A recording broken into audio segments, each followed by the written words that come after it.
Good morning, my dear. I hope you're having a beautiful day today. This video is, I don't want to say a long time coming, but I have not recorded a past life tale in a while. And this is one that kind of came to me.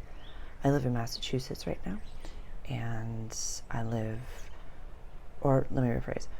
I grew up in the town right next to Lexington, and this beautiful walking path that I go to goes right through Bedford and Concord and, places, and I've made the joke before, one of my exes growing up, his family couldn't touch the land behind his house. They owned it, but because Paul Revere's horse drank water back there, they're like, you can't. I'm just noticing the mane all over the place. You can't touch it. And so it's very, I'm not really a history buff when it comes to the American Revolution or the Revolutionary War. I don't know much about it, but I was walking this path. This was a month or so ago, and I got this whole past life, and it just came in a very, I was walking with a version of myself. It's a young gentleman.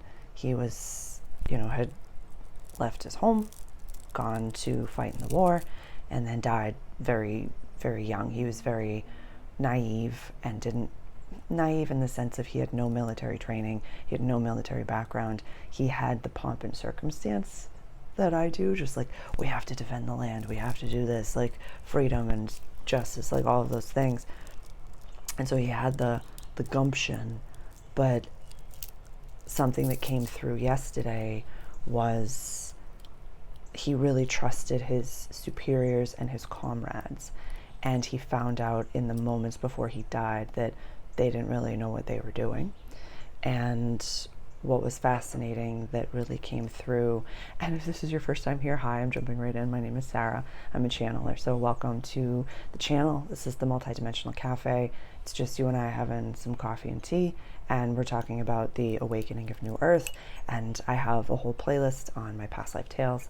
It has been a long time since one has really come to me, but it's when I'm talking to you, my guides show me pictures and images over here just to kind of that's the screen that I kind of get a lot of this from, my guidance.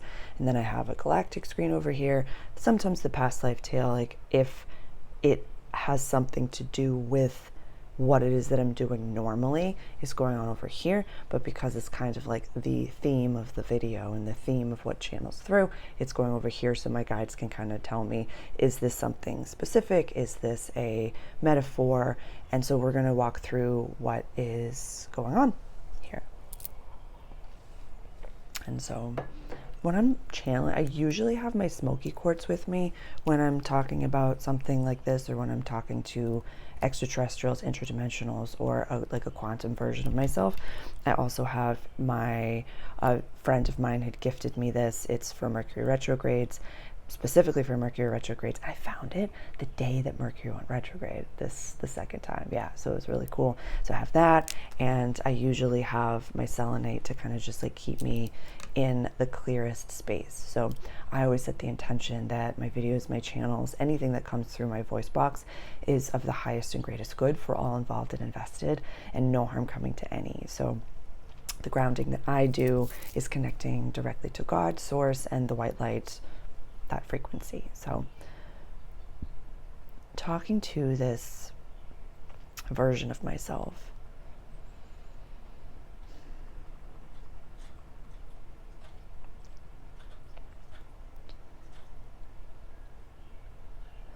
Sybil's playing with bugs and the windows are open, the fan's going, so we're about to head into a heat wave. I hope you can hear me all right.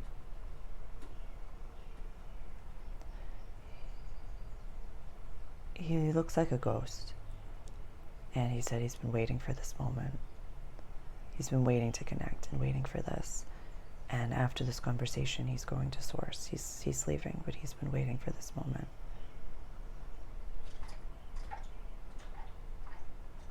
My heart just sank and dropped because I was like, you've been waiting this whole day. He's like, I don't experience time the way that you do, so don't think of it that way. It's just I've been waiting for this version of you to experience these messages and to really understand that the depth of the way that you're feeling about your current life situation spans across lifetimes.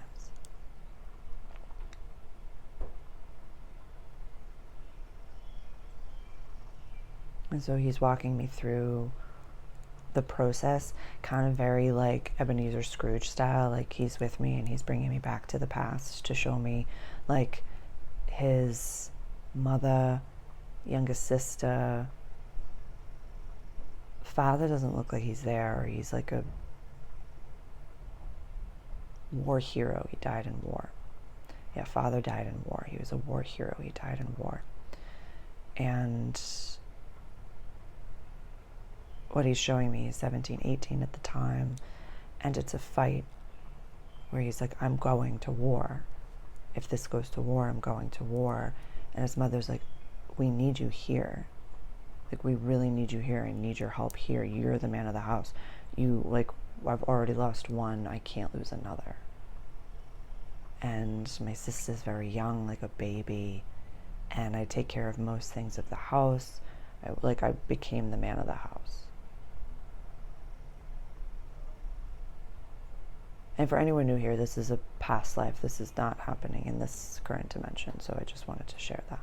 And when I say past life, I mean a quantum view, where all time and space is happening all at the same time. So it's multidimensional. And he's speeding things up, and there's, conversations with his buddies where they're like, we're all going to war. Are you not coming to war? He's like, I'm supposed to take care of the house and the family. He's like, there's no greater shame than not being a man and defending your home and defending your country. There's no greater shame than choosing actively not to stand tall and stand for what you believe in. And it's something that I believed at that time. And I really questioned that. I really questioned, like, is taking care of your family and living that, like, it's like I'm getting a view of, the scene in Troy where his mom comes to him and is like, if you don't go, you'll have a wife, you'll have kids, you'll have a quiet life, but then, like, eventually your name will be forgotten. But then if you go, they'll remember your name across forever. It's kind of like that type of a moment where it's like, which one is the right way to do it? Is it right to go and fight and pretty much die for, your cause? Or do you give your family the life that you want to give them? And because he recognized in this moment that one couldn't be with that, like one, like only one. It was like a very, like, not even a fork in the road, but like you go left, you go right. You can't go both ways. And he kind of knew he was going to die. He had a dream he was going to die. Yeah, he had a dream about, he had a premonition of exactly the way that it happened. And like woo was not a thing. He didn't have this language. He didn't have any of this language, but like a dream was like, whoa. He's like, there was a witch in the town, but nobody talked to her. I'm like, cool, awesome. So he made plans of some kind.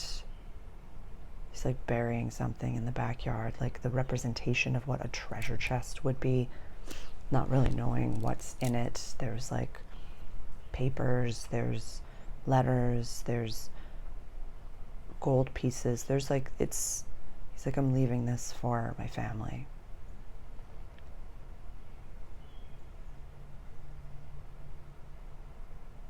Some things happens and they never find it. That's really fascinating. I'm seeing like it's in the barn and he put something like, it's like buried in the ground in the barn, and for some reason like a table gets moved or something falls and the family never gets like the X marks the spot to dig it up, so they never find whatever he buried. That's really interesting. This is a little all over the place. I'm just going with it. So he buried it, left the letters, got his gun, got all of his things. And again, he's green. He doesn't really know how to do. He was raised just by a mother. He did not have a father to raise him. Or it's like I'm seeing when he was young, like five, the father died.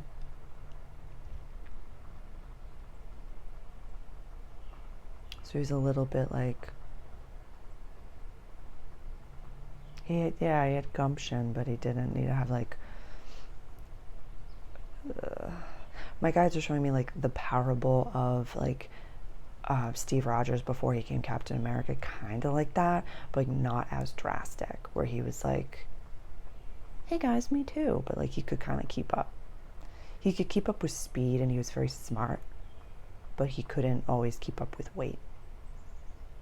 Like his pack was always a little heavy. So speed up. They go to war, they go to camps, they meet the people in charge. People in charge aren't that much older than them. They kind of have a cockiness to him, and his like, he doesn't have the language, but it's like his intuition goes off. He's like, whoa, nobody has any idea what they're doing. Why am I here? And it's like orders following orders following orders following orders following orders following orders, and everyone's just doing what they're told. And he did not have the language for intuition, but he was like his gut. And like there was a moment where he's like sleeping in the bunks with his mates, and he's like, does any of this feel wrong to you? Like that they don't know what they're doing, or that we don't really have a strategy. Not so much like he believed in the war, he believed in like what he was standing for, but there was something specific about like the battle that they were going into. There was something where he's just like, this doesn't add up. And he tried to talk to like a bunch of people about it, and maybe my guides are showing me like this is a parable, but it's like a metaphor for like him getting like whipped, like reprimanded for even questioning, like by a superior. Like one of his mates like told a superior like, he's not going along with the thing, and he got somewhat reprimanded, or like had to do something, clean something, do something, laps, do something, like what, like it's very outside of time and space, but they're just showing me like, this is why it takes incredible discernment when you're channeling, because they're just showing me stock images of like he had to do something he didn't want to do as punishment for what it is that he was thinking and talking about.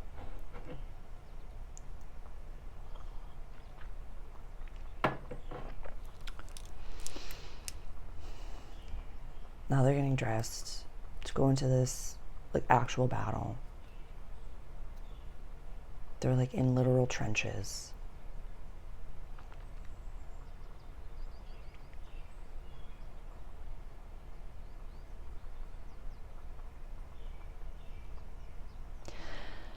And it's like they didn't have enough men. They didn't have enough ammunition. They didn't have enough something. I don't even know. It was as if like this wasn't even considered a battle. It was as if like the enemy like walked over them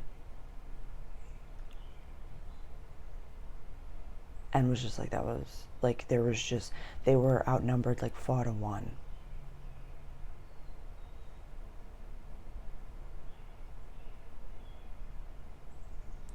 I'm just hearing that there was like a misinterpretation, or there was a miscommunication of like the time or the placement. Like someone made a mistake and put them in the wrong spot, and everyone realized all at the same moment. And when they realized it, like, I'm just seeing like all honor went out the window. Like no one banded together. No one, like the superior ran off, like his buddies ran away. Like everybody just kind of was like really like flight. Like everyone chose flight. And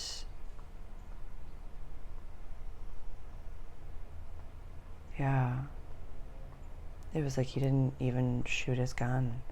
It was like he was preparing to do it, and then he just died. He was just shot in the chest or the head or something. I know this is kind of intense, so I'll put something in the disclaimer.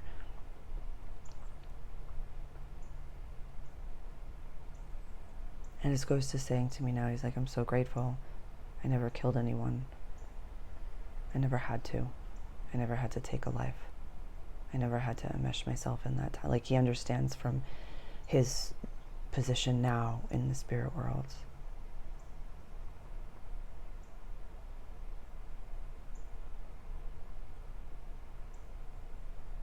And even they're flashing over to like the person who killed him, because he was like, it was like a fish in the barrel. He was like alone. And the person was like a sharpshooter. This is on the other side now. The person that killed him was like a sharpshooter and was just like, look at me. And it was like one of his first kills ever, if not his first. And it scarred him forever. He started to get tremors and he couldn't do it again. It was like his, like literally his first ever. And he had, you know, been a marksman and a hunter, but on a farm, like nothing like this. And yeah, this moment really hardened these people, these gentlemen.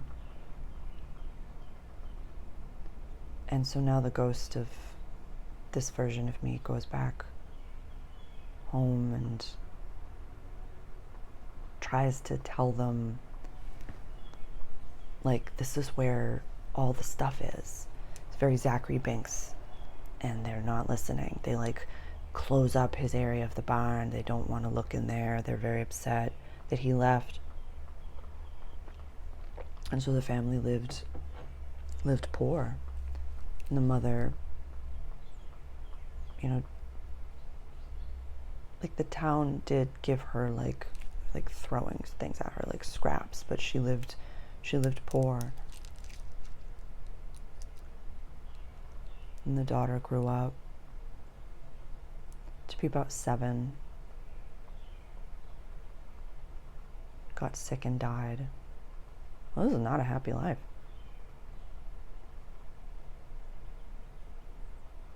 I'm seeing the mother now.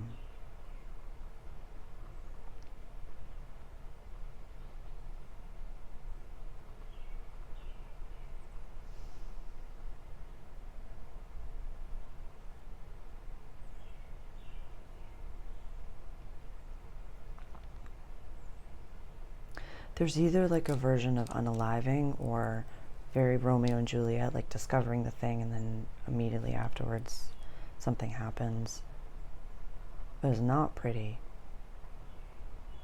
It's not pretty. And so now I'm standing with this version of me, using my favorite phrase, so what have we learned, Dorothy?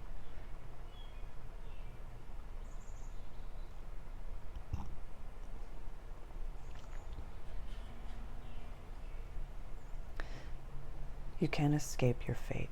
You can't escape your fate.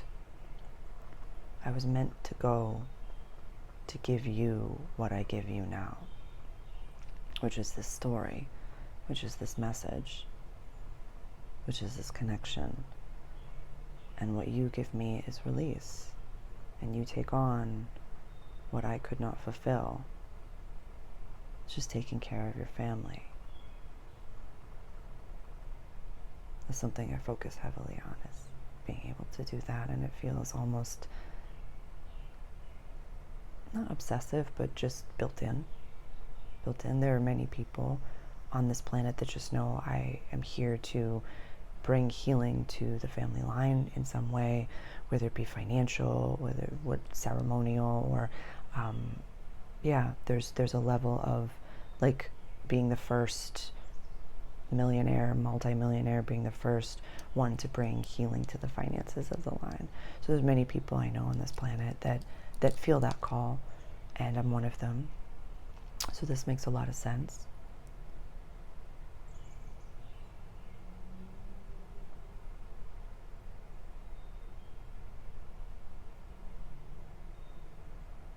He's showing me like taking both of the timelines that he was on. he's asking for me. He's like, he's taking both of the timelines that he had, like that T that I was telling you about, and he's sewing them together and trying to pull them tight and saying, no matter how much you have to help, don't forget that your presence is a present as well.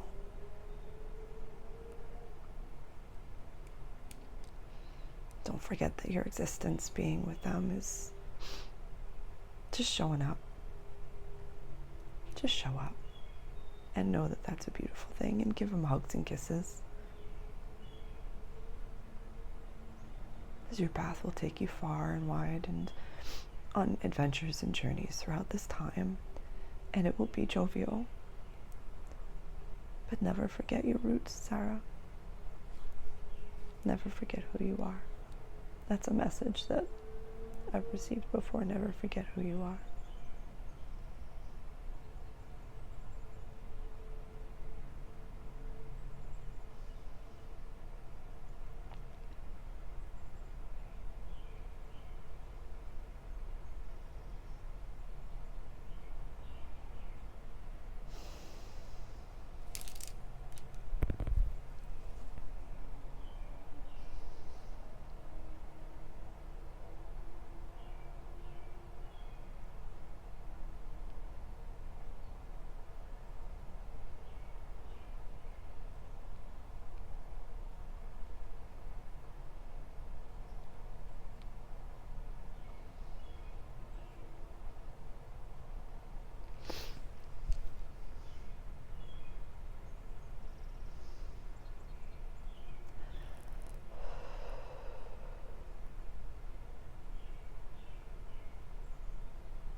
The water.